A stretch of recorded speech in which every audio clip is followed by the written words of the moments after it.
Cerita dibuka dengan fragmen memori yang pecah seperti kaca. Di dalam ingatan itu, muncul sosok pemuda berambut perak yang tampak menderita. Narasi batin mengungkapkan sebuah nama yang sangat dikenal, Ghislaine Perdium. Di masa lalu, Ghislaine dikenal dengan julukan yang menghinakan, yaitu sampah paling bejat di keluarga. Ia adalah sosok yang dipandang rendah, dibuang, dan dianggap tidak berguna oleh keluarganya sendiri. Namun, sosok itu kini duduk di sebuah singgasana kegelapan, seolah telah bangkit dari kematian atau penyesalan masa lalu. Suasana beralih ke medan perang yang membara. Seorang pria berambut pirang dengan baju zirah tampak hancur. Wajahnya bersimbah darah dan dipenuhi ekspresi tidak percaya. Ia adalah musuh yang selama ini meremehkan Ghislaine. Dengan sisa tenaganya, ia berteriak, "Bagaimana mungkin bajingan sepertimu bisa memiliki kekuatan seperti ini?" Ia tidak bisa menerima kenyataan bahwa sosok yang dulu ia anggap sampah kini berada jauh di atas levelnya.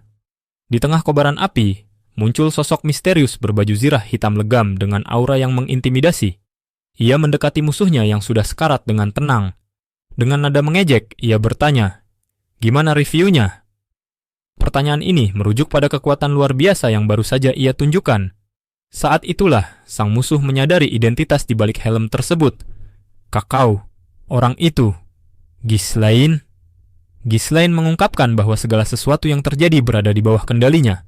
Melalui simbol boneka Matryoshka, boneka di dalam boneka yang tergeletak di tanah, ia menjelaskan bahwa ia telah mengetahui semua rencana musuh sejak awal. Ia tahu tentang mata-mata yang disusupkan. Ia tahu siapa yang membantu pasukan musuh secara rahasia. Ghislaine memamerkan kartu as atau kekuatan tersembunyi, disimbolkan dengan mata biru yang bersinar, membuktikan bahwa ia selalu berada beberapa langkah di depan lawan-lawannya. Adegan memuncak saat Ghislaine menginjak wajah musuhnya dengan sepatu zirah beratnya. Sang musuh mencoba bicara, namun Ghislaine memotongnya dengan dingin. "Tutup mulutmu." Sebuah helm jatuh ke tanah, menandakan berakhirnya perlawanan. Cerita berlanjut pada momen kemenangan Ghislaine Perdium. Di tengah medan perang yang membara, ia berdiri tegak dengan zirah hitamnya. Musuhnya, seorang pria berambut pirang yang bersimbah darah, berteriak dalam ketidakpercayaan bagaimana seorang bajingan seperti Ghislaine bisa memiliki kekuatan sebesar itu. Ternyata, kecerdasan taktis Ghislaine berasal dari sebuah rahasia besar. Ia telah kembali ke masa lalu, regresi. Setahun yang lalu, Ghislaine bukanlah sosok yang tangguh. Ia dikenal sebagai sampah keluarga yang tidak berguna. Dalam ingatan aslinya, ia mengalami kekalahan tragis di medan perang. Ia menyaksikan prajuritnya tewas dan dirinya sendiri sekarat setelah terkena serangan fatal. Momen paling menyakitkan dalam ingatan lamanya adalah pengkhianatan dari seorang wanita berambut merah. Kebohongan. Wanita tersebut awalnya tampak seperti sekutu. Namun saat Ghislaine sekarat, ia mengungkapkan wajah aslinya yang arogan. Tujuan keji, ia mengakui bahwa semua bantuannya selama ini hanyalah cara untuk menghancurkan keluarga Ghislaine. Keputusasaan. Ghislaine yang terluka parah hanya bisa menatap dengan penuh amarah dan rasa tidak percaya saat menyadari bahwa keluarganya telah menjadi target penghancuran sistematis. Setelah momen kematian yang menyakitkan itu, Ghislaine tiba-tiba terbangun di sebuah ruangan sederhana. Ia terengah-engah, menatap tangannya yang masih utuh, dan menyadari bahwa ia telah kembali ke 1 tahun sebelum tragedi itu terjadi. Dengan pengetahuan tentang masa depan, pengkhianatan yang akan terjadi, dan siapa saja musuh di dalam selimut, Ghislaine bersumpah untuk mengubah takdir. Ia tidak lagi menjadi sampah, melainkan seorang tentara bayaran, mercenary, yang memiliki rencana matang untuk melindungi keluarganya dan menghancurkan mereka yang pernah mengkhianatinya. Cerita kemudian membawa kita kembali ke 1 tahun yang lalu saat Ghislaine berada di titik terendahnya. Dalam ingatan aslinya, Ghislaine adalah seorang pemimpin yang gagal di medan perang. Ia tampak sekarat, bersimbah darah, dan dikelilingi oleh kematian. Di saat-saat terakhirnya, muncul sang legenda, Ksatria Darah, Idun, seorang wanita berambut merah. Alih-alih membantu, Irun mengungkapkan kebenaran yang menyakitkan. Pengkhianatan. Idun menyatakan bahwa perang telah berakhir dan kematian Ghislaine adalah hal yang sudah seharusnya terjadi. Motif tersembunyi. Ia mengakui bahwa semua bantuan yang ia berikan selama ini hanyalah skenario untuk menghancurkan keluarga Perdium. Amarah terakhir. Dengan sisa tenaganya, Ghislaine berteriak penuh kemarahan, bersumpah tidak akan memaafkan Irun. namun ia akhirnya tewas di tangan wanita tersebut. Setelah momen kematian itu, Ghislaine tiba-tiba terbangun dengan napas terengah-engah. Ia menyadari bahwa ia tidak lagi berada di medan perang, melainkan di dalam sebuah tenda. Saat Ghislaine melihat pantulan dirinya di dalam tong air, dia sangat terkejut karena kepalanya masih utuh, menandakan dia kemungkinan besar mati dengan kepala terpenggal di kehidupan sebelumnya, dan wajahnya terlihat jauh lebih muda. Dia mengira semua ingatannya hanya halusinasi. Seorang prajurit Perdium masuk untuk mengecek keadaannya. Karena masih memiliki insting tentara bayaran yang keras, sang protagonis langsung menyerang dan mengancam prajurit tersebut dengan pedang. Menariknya, prajurit tersebut tidak merasa terancam, melainkan malah kesal. Dia menyebut sang protagonis sebagai tuan muda dan menganggap aksi pedangnya itu hanyalah ngambek atau tantrum karena sebelumnya permintaannya untuk menyerang para orc ditolak. Kejutan terbesar bagi protagonis adalah saat mendengar nama negara Perdium. Dalam ingatannya, negara ini seharusnya sudah hancur lebur. Saat keluar dia melihat pemandangan desa dan kastil yang masih damai. Melalui wajah yang lebih muda dan negara yang masih utuh, dia yakin bahwa dirinya telah kembali ke masa lalu. Dia menyadari bahwa hari ini adalah hari di mana banyak prajurit akan tewas dalam penyerangan orc. Di kehidupan sebelumnya, laporan intelijen hanya menyebutkan ada 3 orc. Namun kenyataannya ada lebih dari 20 orc yang menunggu, yang hampir membuat mereka semua mati karena kekerasan kepalanya. Dia merasa sangat emosional karena orang-orang yang dia sayangi masih hidup. Sekarang, dengan pengalaman bertarung selama bertahun-tahun sebagai tentara bayaran di dalam tubuh anak muda, dia memiliki kesempatan untuk menebus dosa-dosanya dan mencegah kehancuran yang pernah ia saksikan. Di kehidupan kali ini, serangan orc terjadi lebih cepat dari yang ia ingat, membuat pasukan manusia terkejut. Pemimpin pasukan penyerangan bernama Skovan berusaha menenangkan situasi dan memerintahkan prajurit untuk segera membuat formasi pertahanan. Dalam kondisi kritis, pemimpin Skovan menyadari bahwa pasukannya sedang lengah dan jumlah musuh jauh melebihi laporan awal yang bisa berakibat pada kematian mereka semua. Saat seekor orc raksasa mencoba menyerang Skovan dari belakang, Ghislaine yang kini memiliki pengalaman tempur veteran segera melompat untuk menyelamatkannya. Ia mendarat tepat di atas kepala salah satu orc besar dan menghujamkan pedangnya ke tengkorak makhluk tersebut.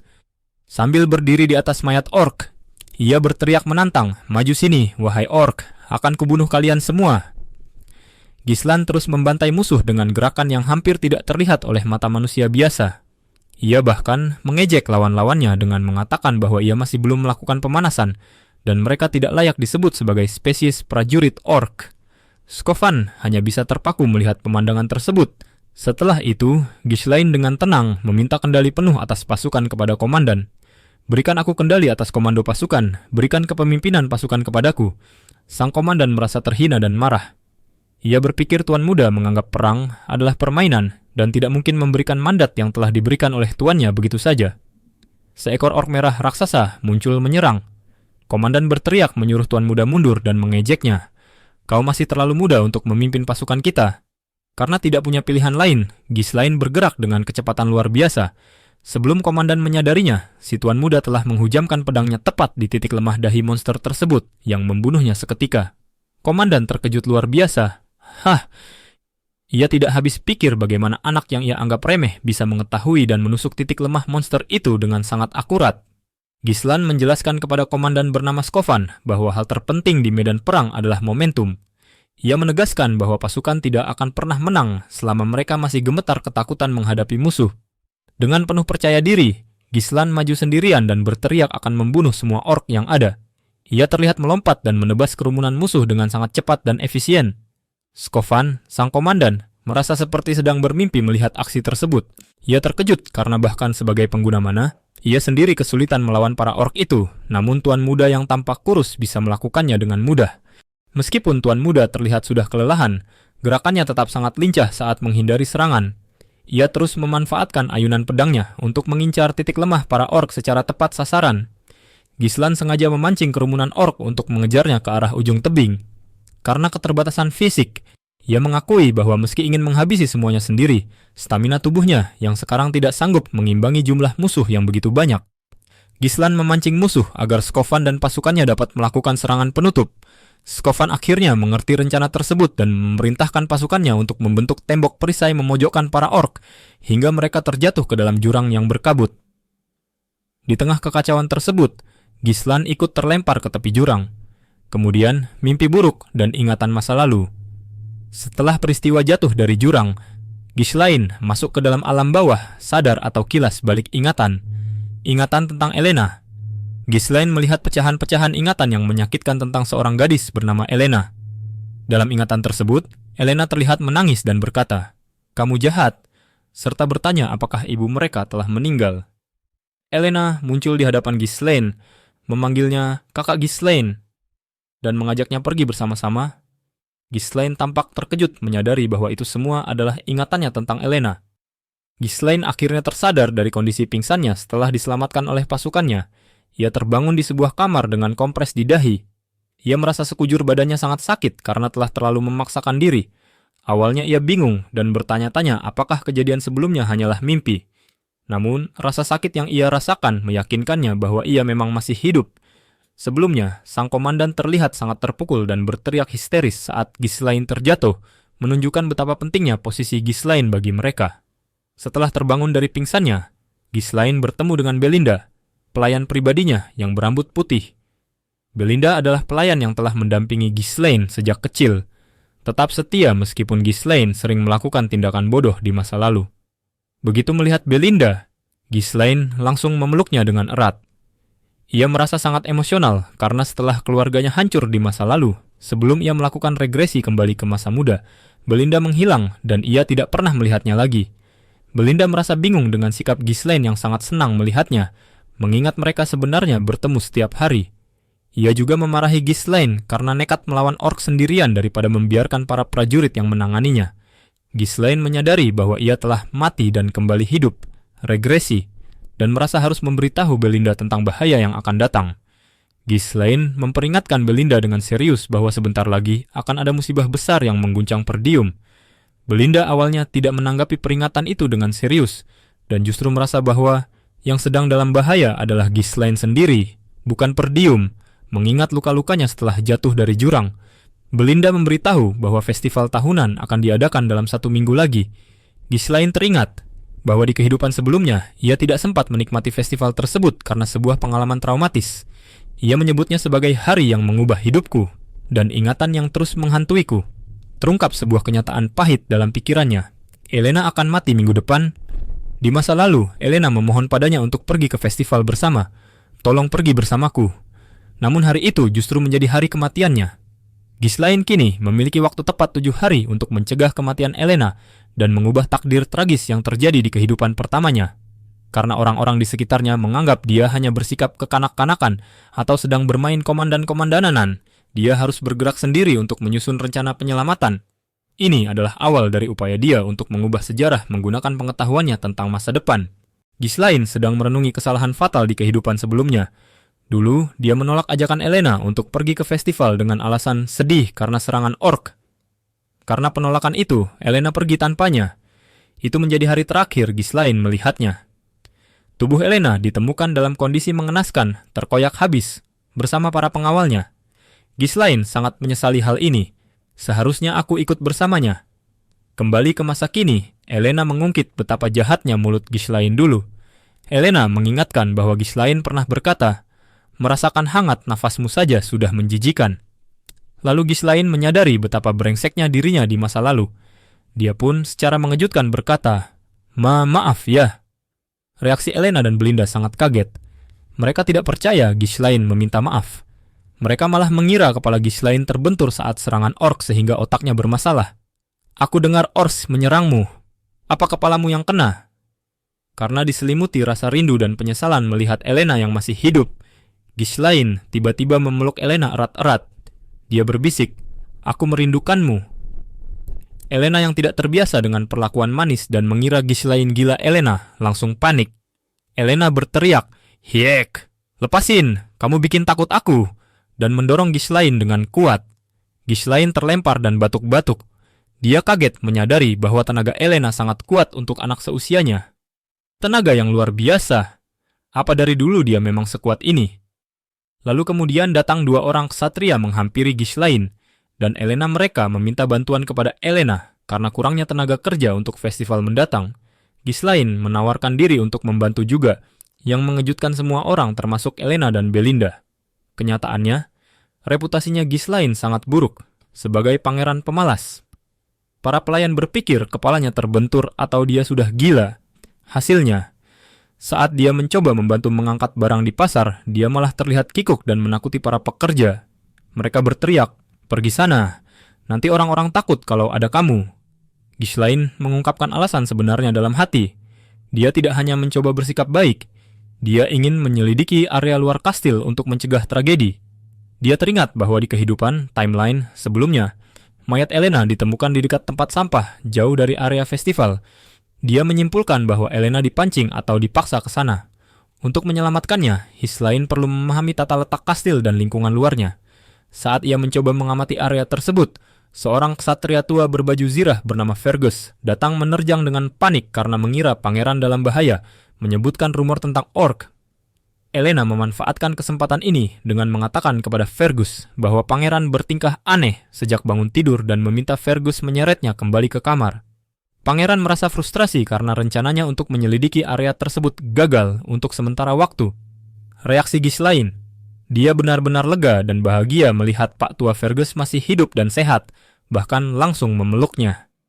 Reaksi orang lain, Elena dan yang lainnya menganggap pangeran bertingkah aneh lagi dan meminta Fergus membawanya kembali ke kamarnya karena dia malah menghalangi. Menyadari dia tidak bisa berkeliaran bebas di luar tanpa menimbulkan kepanikan, Ghislaine memutuskan untuk memperkuat fisiknya terlebih dahulu. Dia bertanya pada Fergus, "Di kastil ada lapangan latihan terbengkalai, kan? Bawa aku ke sana." Alasannya, saat ditanya untuk apa, dia menjawab singkat, "Untuk berlatih." Fergus tampak sangat terkejut mendengar ini. Ketika mereka sampai, pangeran kaget melihat aula latihan itu dalam kondisi sangat bersih dan terawat, jauh lebih bagus dari dugaannya. Fergus menjelaskan bahwa para staf terus merawat fasilitas tersebut sepanjang waktu, hanya untuk berjaga-jaga jika pangeran sewaktu-waktu ingin menggunakannya, meskipun Fergus mengira minat pangeran saat ini hanyalah fase sesaat. Pangeran menatap punggung Fergus dan menyadari hal yang menyentuh hati. Di kehidupan masa lalunya, ia tidak pernah menyadari bahwa Fergus dan para pelayan lainnya selalu setia dan menaruh harapan agar ia kembali bangkit. Lalu Ghislaine berbicara dengan Fergus. Ghislaine berkata, "Aku butuh umur yang panjang, Pak Tua." Kematian rasanya begitu pahit. Ketika Fergus bingung dengan sikapnya yang tiba-tiba dewasa, Ghislaine bercanda. "Sebenarnya aku telah mati dan hidup kembali." Namun, Fergus itu menganggapnya hanya bualan semata. Ghislaine merenung bahwa di kehidupan sebelumnya, ia selalu memperlakukan orang di sekitarnya layaknya musuh, namun ia sadar pandangannya dulu terlalu pendek. Selanjutnya, Ghislaine membutuhkan kekuatan fisik segera. Tetapi tubuhnya saat ini lemah dan ia tidak punya cukup waktu untuk latihan fisik konvensional. Solusinya, Ghislaine memutuskan untuk fokus pada pengendalian mana. Ia menyebutkan bahwa meskipun orang lain merasa sulit menerima mana, baginya itu sangat mudah karena pengalaman dari banyak pertarungan di masa depan. Ghislaine menggunakan metode dari sebuah buku sihir setengah gosong yang pernah ia temukan di kehidupan sebelumnya. Manusia normal biasanya hanya memiliki satu inti mana core, alami. Ghislaine menggunakan metode untuk membuat jaring koneksi dari berbagai core. Ia mencoba menciptakan 3 core sekaligus, meskipun di kehidupan sebelumnya ia bisa melakukan 5. Teknik ini berhasil, tetapi membebani tubuhnya secara ekstrem hingga ia batuk darah. Ia menjelaskan, metode ini memungkinkan penggunanya untuk membuat kekuatan ledakan dalam waktu singkat. Tapi sebagai gantinya, penggunanya menggunakan mana dalam jumlah besar. Ghislaine menyadari bahwa 3 core adalah batas maksimal tubuhnya saat ini. Tapi Ghislaine rela mengorbankan kesehatan fisiknya dan menahan rasa sakit demi mendapatkan kekuatan secara instan.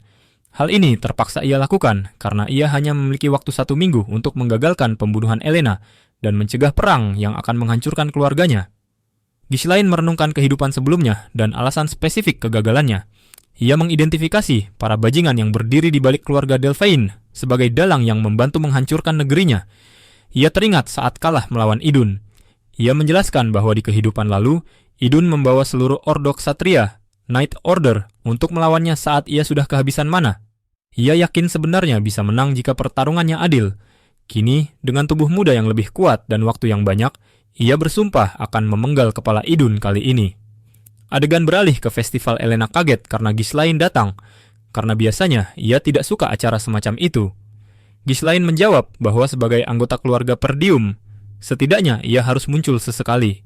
Elena mengingat bahwa seminggu terakhir, Ghislaine hanya fokus latihan. Kembali ke dirinya yang dulu. Elena bilang ia suka Ghislaine yang sekarang, dan merasa sosok Ghislaine yang sekarang mungkin lebih bertanggung jawab atau rajin. Elena mengingatkan Ghislaine bahwa dulu ia pernah bilang ayah itu menyebalkan dan berharap sudah jadi bangsawan saja. Ini membuat Ghislaine malu karena menyadari betapa kekanak-kanakan sifatnya dulu. Ghislaine sadar karena tindakannya berubah, jadi rajin latihan. Cara orang melihatnya dan masa depannya juga perlahan mulai berubah. Ghislaine memvisualisasikan garis waktu seperti permainan catur. Ia paham bahwa walau peristiwa besar mungkin sama, keputusan kecil dampaknya sulit ditebak. Tugasnya saat ini adalah memanfaatkan ingatan masa depan untuk merespon setiap situasi dengan efektif di masa kini. 1 minggu kemudian, hari festival. Ghislaine terlihat mengenakan sabuk pedang dan perlengkapannya. Ia menyatakan, persiapanku telah selesai, menandakan ia siap melancarkan rencananya di festival tersebut. Adegan berlanjut ke suasana festival yang tenang, namun akan menjadi situasi berbahaya. Ghislaine dan Elena sedang berjalan-jalan menikmati festival malam hari. Mereka membeli makanan dan melihat pemandangan kastil. Ghislaine berseru dalam hati, "Ah, menyenangkan sekali." Lalu mereka duduk di tangga untuk beristirahat. Ghislaine tampak bosan atau mungkin sedang waspada. Tapi semuanya mulai membosankan seiring berakhirnya tahun. Apa tidak ada yang baru tahun ini? Elena. Bergumam santai. Ghislaine mulai menganalisis situasi dalam hatinya. Festival hampir selesai, tapi tidak terjadi apa-apa. Apa ini karena aku bersama dengan Elena? Ghislaine merasa aneh karena situasi terlalu damai. Seolah-olah dia mengharapkan serangan atau kejadian tertentu. Lalu datang 2 orang Kstaria menyapa. Apa Putri mau memeriksa area lainnya juga? Kata temanku, ada festival baru di seberang. Gimana? Elena menjawab, benarkah? Saat ditarik pergi. Awas kalau tidak seru ya.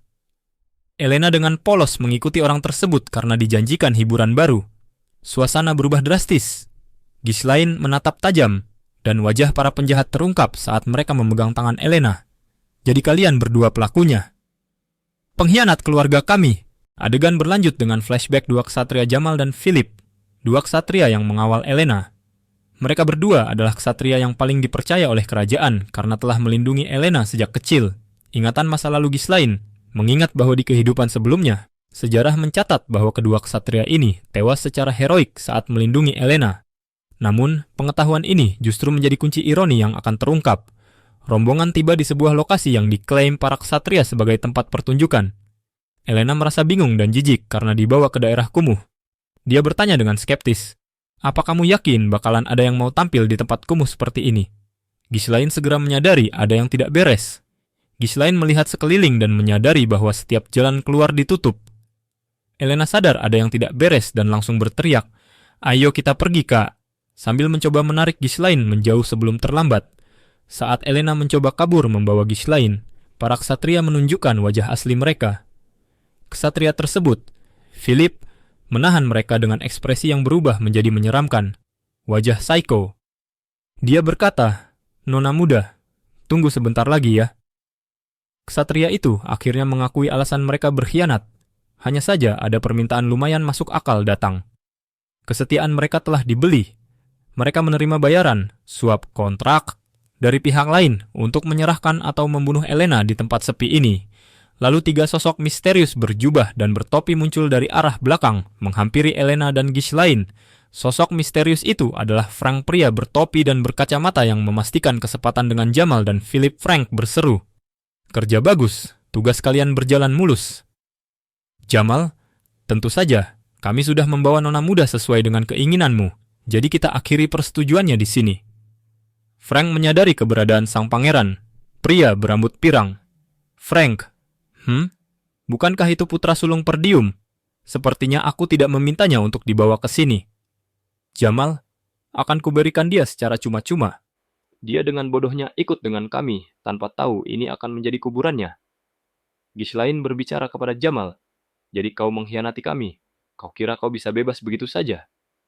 Jamal, "Gimana kalau kau mengkhawatirkan dirimu sendiri dulu? Kami sih tinggal pergi melarikan diri sejauh mungkin dari tempat ini." Jamal mencoba membenarkan pengkhianatannya. "Jamal, Kami cuman muak dan lelah dengan negara buruk ini, terutama diganggu oleh para Ors. Lagi pula, aku yakin sudah banyak warga Perdium yang melarikan diri selain kami, toh. Ghislaine memberikan jawaban telak, mengatakan bahwa warga lain mungkin melarikan diri, tapi setidaknya mereka tidak pernah mengkhianati kami. Tanpa peringatan, Ghislaine menebas Jamal tepat di tengah kalimatnya tersebut tewas seketika, lalu rekannya Philip dengan wajah tidak percaya. Mustahil Ghislaine bisa melakukan itu sambil memegang Elena dengan pedang yang ada di leher Elena. Saat kemudian Ghislaine melemparkan pedangnya dengan mana mengarah tepat di kepala Philip, yang seketika itu juga tewas terkapar. Situasi berbalik mencekam bagi Frank dan anak buahnya. Reaksi Frank ia panik dan bingung. Baginya tidak masuk akal seorang ksatria terlatih seperti Jamal bisa kalah satu kali serang oleh seorang bangsawan yang dirumorkan sebagai sampah atau amatiran. Saat Frank bertanya bagaimana bisa, Ghislaine hanya menjawab santai, "Iya kan?" Seolah setuju betapa mudahnya membunuh Jamal. Anak buah Frank mulai ketakutan, meragukan identitas sang pangeran. Namun, Frank menyadari sesuatu yang mengerikan. Meskipun serangan itu mendadak, teknik yang digunakan Ghislaine sangat tinggi dan menggunakan mana. Setelah pertarungan sebelumnya selesai, Elena terlihat sangat ketakutan dan gemetar. Dia memeluk Ghislaine sambil bertanya apa yang sebenarnya terjadi. Dengan tenang, Ghislaine meminta adiknya untuk melepaskan pelukannya sejenak dan beristirahat, karena situasi belum sepenuhnya aman. Tiba-tiba pemimpin mereka, seorang pria berkacamata hitam dan bertopi yang sedang merokok pipa, berbicara dengan nada meremehkan namun mengintimidasi. Dia berterima kasih kepada sang pangeran karena telah melakukan tugas mereka. Maksudnya, sang pangeran telah membereskan musuh yang tadinya ingin mereka singkirkan sendiri. Dia juga berkomentar bahwa sang pangeran ternyata berbeda dari rumor yang beredar. Rumor mungkin mengatakan dia lemah. Adegan berlanjut, Ghislaine langsung menganalisis kekuatan musuh yang datang. Ada 3 orang yang mendekat. 2 orang di sisi kiri dan kanan dianggap bukan apa-apa, lemah. Namun, pria di tengah, si pemimpin, memancarkan aura mana yang luar biasa hebat. Ghislaine menyadari bahwa dia harus mengakhiri pertarungan ini secepat mungkin sebelum situasi memburuk. Frank, pemimpin musuh, bertanya apakah selama ini pangeran menyembunyikan kekuatannya. Ghislaine tidak peduli dengan pertanyaan itu dan balik bertanya, "Atas perintah siapa kalian bertindak?" Frank menolak menjawab, mengejek bahwa mayat tidak perlu tahu urusan seperti itu. Namun, dalam hati Ghislaine, dia sudah berniat untuk menghajar musuh tersebut sampai dia mau buka mulut. Lalu dialog anak buah musuh bertanya apakah mereka boleh melukai kepala sang pangeran. Dengan senyum licik dan kejam, Frank melarangnya. Perintahnya, tangkap dia hidup-hidup. Hancurkan setiap anggota tubuhnya, tangan dan kaki, sampai dia tidak bisa melakukan apa-apa. Tujuannya ingin melihat sang pangeran merengek kesakitan agar hasil akhirnya indah. Saat para bawahan menyerang, Ghislaine melempar sebuah tabung kecil. Salah satu musuh terkejut menyadari itu adalah petasan, yang kemudian meledak di wajahnya dan menciptakan asap. Memanfaatkan gangguan tersebut, Ghislaine langsung melancarkan serangan kejutan menembus asap. Ghislaine menerjang dengan pedang yang sangat cepat yang membuat musuh terkejut dengan kemampuan berpedang Ghislaine yang dianggap sempurna. Setelah serangkaian pertukaran serangan cepat, Ghislaine berhasil mendaratkan tebasan telak di leher kroco atau bawahan musuh. Lalu Ghislaine melanjutkan serangan ke Frank, pemimpin musuh, dengan serangkaian serangan Ghislaine berhasil menebas kepala Frank. Tapi meskipun lehernya tertebas, Frank tidak mati. Ia mengakui jika mananya sedikit lebih lemah, kepalanya pasti sudah melayang. Ghislaine menyadari musuhnya memfokuskan mana di sekitar leher untuk menahan dampak luka tebasan tersebut. Dengan wajah menyeringai mengerikan, Frank berkata, "Sampai di sini riwayatmu," menandakan pertarungan akan menjadi semakin serius. Saat kemudian, pertarungan sedang berlangsung sengit di sebuah gang pada malam hari. Frank, pemimpin musuh, tampak terengah-engah dan terkejut setelah menerima serangan cepat dari Ghislaine. Ia menyadari nyawanya hampir saja melayang. Ia berkata, "Aku terkejut. Andai aku tidak meningkatkan tubuhku dengan superior mana, kepalaku pasti akan tergelinding di lantai sekarang." Ini menunjukkan bahwa meskipun sang pangeran memiliki mana energi sihir yang lebih sedikit, teknik pedangnya sangat mematikan dan presisi, memaksa musuh bertahan menggunakan kekuatan mentah. Meremehkan kekuatan lawan musuh, merasa heran dari mana sang pangeran mempelajari teknik berpedang swordsmanship yang aneh itu. Namun, ia kembali mendapatkan kepercayaan dirinya karena ia merasa unggul dalam jumlah mana. Ia melancarkan serangan besar sambil berteriak, "Tapi kau tidak bisa melawanku dengan mana lemah ini. Kau akan mati di sini." Bagi musuh, teknik tanpa kekuatan mana yang besar adalah sia-sia, senyuman yang mengerikan. Di momen krusial saat pedang mereka beradu dan musuh merasa di atas angin, ia melihat sesuatu yang membuatnya merinding. Ghislaine tidak terlihat takut atau panik. Sebaliknya, ia tersenyum lebar. Dalam hati, Frank bertanya-tanya. Dia tersenyum. Senyuman ini adalah tanda bahwa sang pangeran tidak terdesak, melainkan sedang memancing musuh atau memiliki trik rahasia untuk membalikkan keadaan. Walaupun sempat ragu melihat senyuman itu, Frank tetap menyerang, meyakini pertahanannya tidak bisa ditembus. Ia kembali mengejek. Bukankah sudah kubilang? Itu tidak akan bekerja. Namun, narasi visual mengisyaratkan bahwa kepercayaan diri Frank ini akan segera dihancurkan oleh teknik Ghislaine. Lonjakan kekuatan yang tak terduga. Di tengah desakan musuh yang merasa di atas angin, Ghislaine menyadari bahwa sebanyak apapun, mana seseorang, pasti ada batasannya. Tiba-tiba, aura merah menyala menyelimuti tubuh Ghislaine. Perubahan ini begitu drastis hingga narasi menyebutkan, ini seperti dia menjadi orang lain. Frank panik karena belum pernah mendengar metode peningkatan mana sebesar ini sebelumnya. Ghislaine kemudian mengaktifkan teknik rahasianya. Third Core diaktifkan. Sebuah teknik yang memberinya lonjakan mana instan. Ketakutan Frank. Melihat perubahan aura yang mengerikan itu, Frank yang tadinya sombong kini gemetar ketakutan. Ia tergagap. Apa? Bagaimana bisa kau meningkatkan manamu? Ghislaine berjalan santai menembus aura tersebut dan berkata dingin. Jadi, itu kau. Persiapkan dirimu. Pertahanan Frank hancur. Pertarungan pedang kembali terjadi, namun kali ini hasilnya berbeda. Frank berteriak tidak percaya. Tidak mungkin, dari mana kekuatan yang gak masuk akal ini datangnya? Benturan pedang itu membuat Frank terlempar dan memuntahkan darah. Kak. Ia bingung karena kekuatan serangan sang pangeran berubah drastis dan mampu menembus pertahanannya yang seharusnya tidak bisa ditembus oleh level skill pangeran saat ini. Saat Frank jatuh berlutut kesakitan, Ghislaine berdiri di hadapannya dan mulai berbicara tentang alasan sebenarnya di balik pertarungan ini. Ghislaine mengungkapkan bahwa ia tahu keterlibatan musuh tersebut dalam tragedi masa lalu. Tak kusangka akan ada pelaku sesungguhnya di balik kematian Elena. Setelah mendominasi pertarungan, Ghislaine tidak langsung membunuh musuhnya. Sebaliknya, ia menjebak musuh menggunakan teknik benang yang terbuat dari mana. Musuh yang sudah babak belur terkejut karena tubuhnya tidak bisa digerakkan sama sekali. Frank dalam hati bertanya-tanya, apa benang ini diciptakan dengan mana? Aku tidak bisa bergerak. Ghislaine mendekat dengan santai. Yakin bahwa musuh selevel dia pasti bisa bertahan hidup dari luka fisik biasa, sehingga sesi interogasi bisa dimulai. Tanpa basa-basi, Ghislaine melayangkan pukulan keras ke wajah musuh hingga terpental. Ia kemudian melanjutkan percakapan dengan nada dingin namun mengintimidasi. Mari lanjutkan percakapan kita tadi. Siapa yang menyuruhmu melakukan ini? Tanyanya sambil menodongkan senjata ke arah musuh yang sudah tak berdaya. Meskipun sudah terpojok, musuh menolak menyerah begitu saja.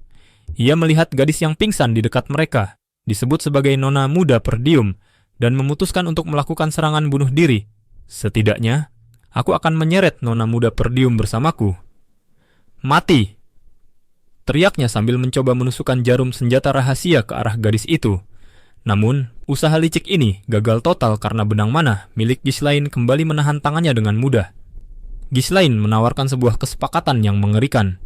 Ia berjanji tidak akan menggunakan pedangnya jika musuh mau menjawab pertanyaannya dengan jujur dan tidak bertindak bodoh lagi. Namun, ancaman sebenarnya baru saja dimulai. Ghislaine menempelkan senjatanya tepat di dada musuh dan berkata, meski tidak akan jadi masalah jika aku menghancurkan mana korimu. Mendengar hal ini, Frank langsung panik dan berteriak, apa? Bagi seorang pengguna sihir atau petarung yang mengandalkan mana, kehancuran mana core adalah nasib yang lebih buruk daripada kematian karena mereka akan kehilangan seluruh kekuatannya dan menjadi cacat seumur hidup. Akhirnya, pertarungan antara Ghislaine dan Frank yang merupakan pemimpin musuh yang ingin membunuh Elena mencapai puncaknya. Ghislaine tidak hanya menyerang secara fisik, tetapi menyerang titik vital mana core milik lawannya. Frank panik karena aliran mananya terganggu. Dia berteriak, kau gila? Satu kesalahan saja dan arus balik mana akan menyebabkan ledakan. Kau mau mati? Dengan sangat tenang dan dingin, Ghislaine menjawab bahwa risiko itu hanya berlaku bagi amatir, menunjukkan bahwa keahliannya jauh di atas musuhnya tersebut, kemungkinan berkat ingatan masa lalunya. Sadar nyawanya di ujung tanduk, mental Frank hancur. Ghislaine mendesaknya untuk bicara siapa dalang di balik penyerangan ini.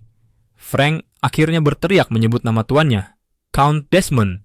Dia mengungkapkan bahwa Count Desmond membutuhkan pemicu untuk memulai perang antara keluarga Perdium dan keluarga De Garde. Target penyerangan terhadap Elena direncanakan sebagai katalis atau pemicu agar konflik tersebut meledak.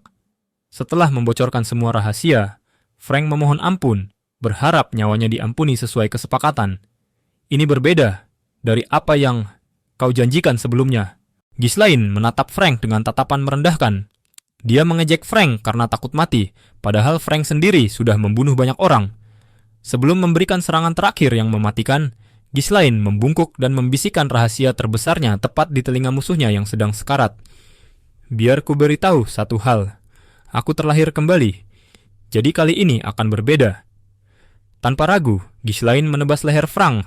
Rahasia tentang dirinya yang mengulang waktu, regresi, aman karena orang mati tidak bisa bicara. Ghislaine berdiri tegak di tengah kehancuran dengan memegang pedang dan menatap musuh yang sudah tidak bergerak. Dia menang telak, telah melenyapkan ancaman langsung, dan kini memegang informasi kunci tentang musuh sebenarnya, Count Desmond. Adegan berlanjut dengan kondisi Ghislaine yang sangat kelelahan dan terluka parah. Ia tampak memuntahkan darah dan ambruk ke tanah. Di dalam batinnya, ia mengutuk tubuhnya yang sekarang masih lemah.